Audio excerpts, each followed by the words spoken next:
Le 12 minutes. Pulsar. Et aujourd'hui, dans le 12 minutes, on s'intéresse à faiseurs de boîtes. On en parle avec toi, Elena. Bonjour. Bonjour. Alors, faiseurs de boîtes, je vous cite le petit sous-titre, c'est portrait de jeunes entrepreneurs passionnés. Qu'est-ce que ça veut dire, portrait de jeunes entrepreneurs passionnés ?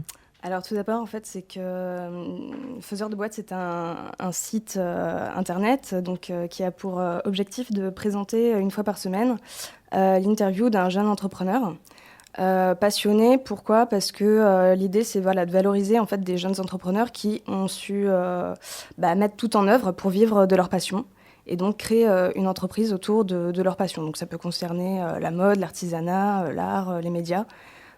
Donc c'est des sujets totalement variés. Voilà. Et de ces sujets-là, tu n'en parles pas toute seule. La genèse de ce projet, vous êtes deux, avec Aude Lascaux. Voilà. Toutes les deux, c'est quoi un peu le parcours qui vous a amené toutes les deux à créer Faiseurs de boîtes ? Alors déjà avec Aude, on se connaît en fait depuis pas mal de temps. On s'est rencontrés en DUT à Bordeaux. Donc Aude d'ailleurs, je t'embrasse. Et en fait, suite à ses études, Aude, elle a en fait eu l'expérience d'interviewer un ami qui est volailler rôtisseur et qui a créé sa propre rôtisserie à Bordeaux. Et donc l'exercice de l'interviewer, ça lui a beaucoup plu. Et donc l'idée de Faiseurs de boîtes est née comme ça. Elle s'est dit pourquoi pas créer un blog en fait où on retrouverait une série d'interviews sur des jeunes entrepreneurs.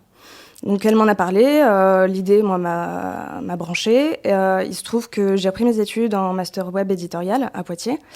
Donc du coup j'ai attendu de rentrer en master, d'avoir les compétences nécessaires pour créer un site. Donc j'ai créé le site et le blog est né en mai 2015. Alors à la base c'était un projet professionnel ou un projet plus loisir, passe-temps ? Alors l'idée, c'est plus un projet loisir, passe-temps. C'est quelque chose qui nous passionne, de partir vraiment à la rencontre de gens, de s'intéresser à eux, d'en savoir plus sur leur parcours. Après, moi, effectivement, je suis en master web éditorial, donc pour moi, c'est aussi une manière de mettre en œuvre mes compétences, mes connaissances que j'apprends au cours de mon master. Ces jeunes entrepreneurs passionnés, comme vous dites, comment vous allez les trouver ? Alors, en fait, on effectue une veille constante sur tous les médias, que ce soit le web, les réseaux sociaux, la presse, la télévision. Et du coup, en fait, quand on a un projet qui est en rapport aussi avec nos centres d'intérêt personnels, un projet qui nous semble intéressant, novateur, où il y a une belle histoire à raconter, du coup, on les contacte, sans timidité, on y va. Et puis, si on a une réponse, tant mieux. Sinon, on relance et voilà. Il y a une idée quand même derrière le fait d'interviewer des jeunes entrepreneurs passionnés. C'est un peu combattre ce discours morose qu'on peut entendre. Alors notamment on parlait du service civique tout à l'heure dans la matinale. Le côté les jeunes galèrent à trouver de l'emploi, etc. Là vous allez à la rencontre de ceux qui ont créé le leur. C'est un peu ça, il y a un peu ce... C'est ça en fait, l'idée c'est qu'effectivement on entend beaucoup, on a un discours quand même assez morose comme tu dis dans les médias sur du chômage chez les jeunes, des jeunes un peu paumés vis-à-vis de leurs études. Voilà. Et nous, l'idée, c'est vraiment d'aller un peu à contre-courant de ce discours-là et de mettre en valeur ceux qui osent et de montrer qu'il est possible, effectivement, de créer une entreprise, de vivre de sa passion, mais on n'écarte pas les difficultés qu'ils rencontrent pour mener à bien leur projet.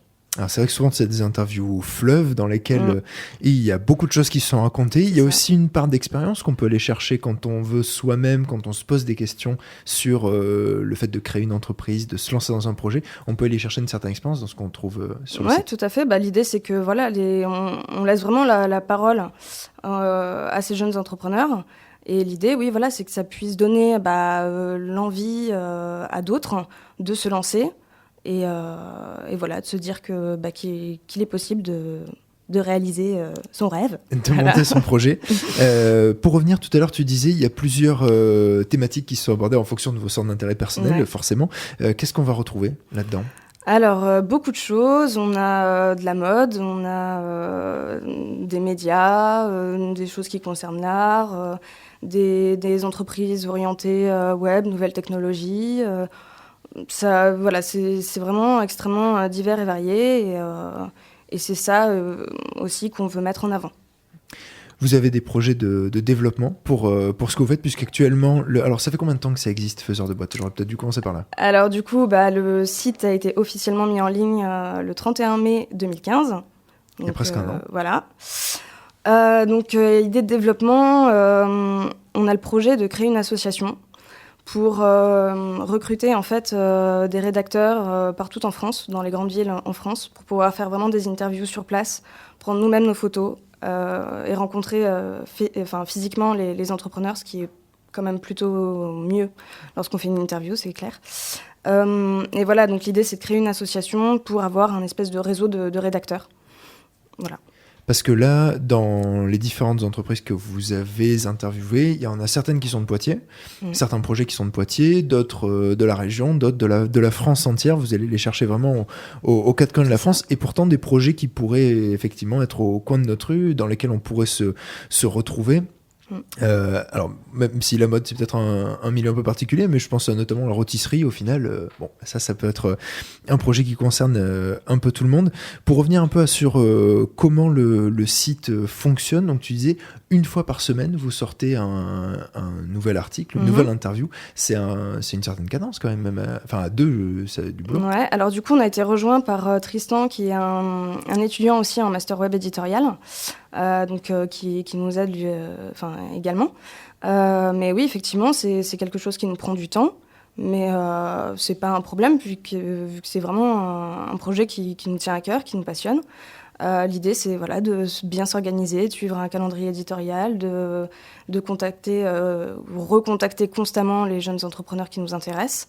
Après, ce qui est plutôt agréable, c'est que désormais, on se fait contacter directement par les entrepreneurs. Mais voilà, c'est clair que c'est quelque chose qui nous prend du temps, mais c'est pas un problème pour nous. Bon, ça reste un loisir agréable manifestement. C'est ça. Pour revenir au site, donc qui est graphiquement très léché, en tout cas, on est sur quelque chose de très pro à ce niveau-là. Mais c'est sur ce même site qu'on va pouvoir trouver à la fois les interviews que vous réalisez et aussi depuis lequel on va pouvoir, j'imagine, vous contacter pour si on est jeune. Alors, qu'est-ce qu'on entend par jeune d'ailleurs ? Alors jeune, oui, c'est effectivement. C'est une définition précise ou pas ? Oui, en fait, on s'est limité à l'âge de 35 ans. Donc ça peut paraître assez arbitraire, mais l'idée c'est de parler de jeunes entrepreneurs et pas de jeunes entreprises. Et puis en fait, on s'est fixé cette limite d'âge pour cadrer un petit peu les choses et pour pas que notre site ressemble à un annuaire de professionnels comme un autre en fait. On veut vraiment garder une identité et une ligne éditoriale. Donc c'est pour ça qu'on s'est limité à cet âge-là. Après, je ne sais plus quelle était ta question. Parce que je ne l'avais pas encore terminé. Ah. Donc du coup, si on est jeune entrepreneur de moins de 35 ans, on peut venir vers vous, on peut vous contacter à travers ce site. Oui, bien sûr. Après, effectivement, vu qu'on est peu nombreux, on choisit aussi des sujets qui nous intéressent, qui correspondent à nos centres d'intérêt personnel, puisqu'on fait ça vraiment à côté de nos activités respectives. Pour que ça reste un loisir. Ouais, voilà, c'est ça. Et du coup, pour vous contacter, on va sur le site. Le site, on l'a pas encore donné. C'est faiseurdeboîte.fr. Après, on peut nous retrouver sur Facebook, Twitter, Instagram. Voilà, donc que les gens n'hésitent pas à nous contacter. Au moins, les jeter un œil, effectivement. Ouais. Peut-être une des interviews en particulier que tu as...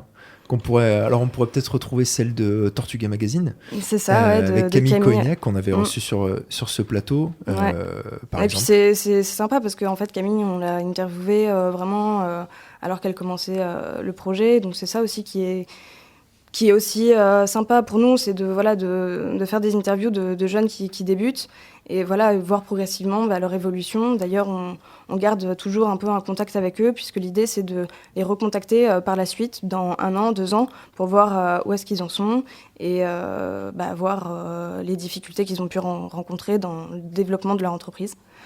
Pour pouvoir les partager avec les personnes intéressées par justement l'auto-entrepreneuriat avant 35 ans. C'est ça. Bon, mais après, on peut quand même aller regarder. Oui, bien sûr, il n'y a pas de souci. Faiseur de boîte, donc faiseurdeboîte.fr, si je ne dis pas de bêtises, pour aller à la fois consulter et ou peut-être proposer une interview. Ouais. En tout cas, merci beaucoup, Elena, d'être venue ce matin nous parler donc de Faiseur de boîte, faiseurdeboîte.fr.